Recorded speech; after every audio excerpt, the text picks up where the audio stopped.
Ito yung Black Buchiban Shamu. Island born na to mga idol, from Japan ang mga parents nito.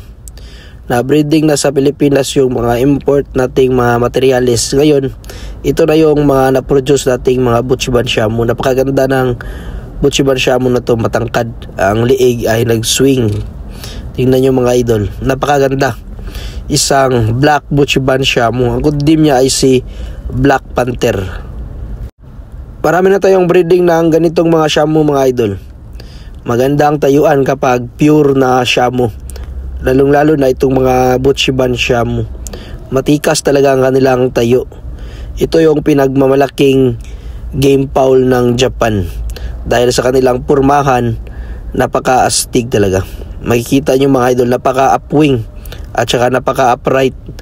Kung tumayo sila, para silang sundalo. Yan ang tatak ng mga Shamu sa Japan. Iba sila sa ibang mga game fowl mga idol. Mangingibabaw talaga ang ganda ng mga Shamu sa Japan sa kanilang purmahan.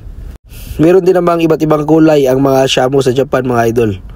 Marami pang kulay, pero kadalasan may mga itim talaga.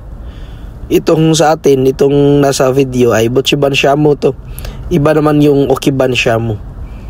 Legit ang ating mga materials galing sa Japan, kaya napakaganda ng mga offspring nila. Quality talaga ang ma-produce ng mga sisiw. Ito na ngayon ang example ng ating mga Buchiban Shamu island born sa Pilipinas.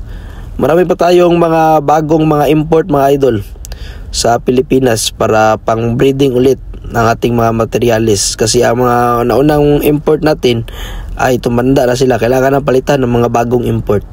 Ngayon, itong sa video ay anak na lang to. Island born na to siya. Ang parents niya ay import pa from Japan. Abangan natin mga idol. Kapag nag-mature to, mas gumaganda ang purma.